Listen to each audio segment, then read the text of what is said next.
Hello everyone. Today we are going to discuss poem 3rd of 10th standard, A Tiger in the Zoo, written by Leslie Norris. So now what this poem is about, let's have an idea. This poem contrasts a tiger in the zoo with the tiger in the natural habitat. The poem moves from the zoo to the jungle and back again to the zoo.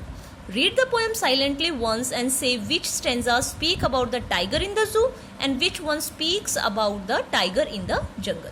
So you are having the idea of this poem. Then some extracts are describing a tiger who is in the natural habitat or in the forest and a tiger who is in the zoo. So what is the difference? What is the different attitude he is having? What changes he faces there? What kind of reaction he gives there, that we'll get to know in this poem. So let's start. He stalks in his vivid strip. Vivid tiger, you understand that strips are there on the body of the tiger. Stalks is moving carelessly. He stalks in his vivid strips the few steps of his cage on pads of velvet quiet in his quiet rage. Rage is anger, extreme anger. So यहाँ बताया गया है he is the tiger here, tiger के लिए यहाँ ही use हुआ है. तो वो क्या करता है, अपनी विविड स्ट्रिप्स में से क्या करता है, फ्यू स्टेप्स चलता है अपने केज के, यानी कि अपने ही केज के अंदर वो अपनी विविड स्ट्रिप में इधर से उधर थोड़ा बहुत वो घूम रहा है. On pads of velvet quite. Velvet quite का मतलब क्या है कि जो नेचुरल सी बात है, फॉरेस्ट के अंदर जो उसको जमीन मिली हुई है वो जू के अंदर जो उसको मिली हुई है जमीन, वो एज कंपेयर टू फॉरेस्ट क्या होगी, सॉफ्ट होगी, साफ होगी. तो वो वहां पे घूम रहा है इन हिज क्वाइट रेज, और वो बहुत ज़्यादा गुस्से में है, बहुत ज़्यादा वो एंग्री है, क्योंकि वो उसकी फ्रीडम जो है वो छीन ली गई है और वो अभी किसके अंदर, जू के अंदर बंद है. और उसे क्या करना चाहिए, तो हमें इतना तो पता चल गया कि जो फर्स्ट एक्सट्रैक्ट है ये हमारा टाइगर इन द जू है. नेक्स्ट देखते हैं. ही should B lurking in shadow. उसे कहाँ होना चाहिए था, कहाँ छुपा हुआ होना चाहिए था, कहाँ छुपे देखना चाहिए था, शेडोज के पीछे. स्लाइडिंग थ्रो लॉन्ग ग्रास, जो लॉन्ग ग्रासेस हैं उसके पीछे उसे छुपना, उसकी नेचुरल जो एक्टिविटीज थी वो ये होनी चाहिए थी. नियर द वाटर होल, और वो ग्रास कहाँ, near water hole where plump deer pass, जहाँ पे जो एक मोटा ताजा जो डियर है पानी पीने के लिए वहाँ पे वाटर होल पे आता, और वो क्या करता, लॉन्ग ग्रास के पीछे छुपा होता और वो उस पर अटैक कर देता. उसकी एक्टिविटीज ये होनी चाहिए थी. He should be snarling around houses. Snarling गुर्राना, जोर की आवाज लगाना. उसे घर को देखकर क्या करना चाहिए था, गुर्राना चाहिए था. एट द जंगल्स एज, जंगल के एज पर आके.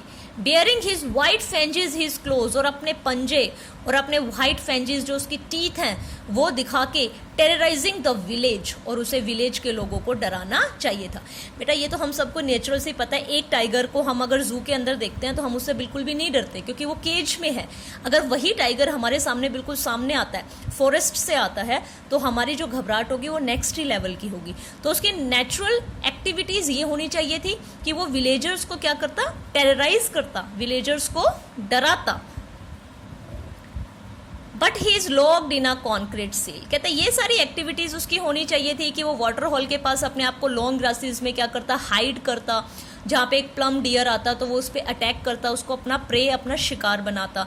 या फिर वो जंगल के एज पे आके क्या करता, दहाड़ता, और अपने वाइट फेंजेस और अपने क्लोज दिखा के वो जो विलेजर्स हैं उनको वो टेरराइज करता. But he is locked in a concrete cell. लेकिन ऐसा कुछ भी नहीं है, वो एक कॉन्क्रीट सेल में अब लॉक हो चुका है.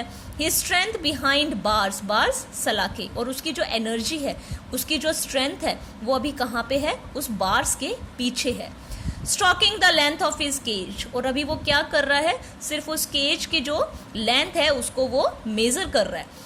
इग्नोरिंग विजिटर्स, और अब वो इतना फेडअप हो चुका है, यहाँ पे बताया गया ना क्वाइट रेज, कि वो जो विजिटर्स है उनको भी वो अवॉइड कर रहा है. क्या अगर वो टाइगर फॉरेस्ट में होता तो वो विजिटर्स को या किसी ह्यूमन बींग को अवॉइड करता, नहीं, अब तक वो उनका शिकार कर चुका होता. But now as he is locked in a concrete cell, that's why this tiger is ignoring visitors. Now what happens, he hears the last voice at night. और कहते हैं वो वहाँ पे बैठा हुआ, जब उसे उसकी फ्रीडम छीन ली गई है, बिल्कुल वो परेशान, हताश एकदम, तो वो क्या कर रहा है, ही hears the last voice at night. Night की जो लास्ट वॉइस है वो सुनता है। लास्ट वॉइस हम कह सकते हैं किसी चौकीदार की या केयर टेकर की वहाँ पे होगी।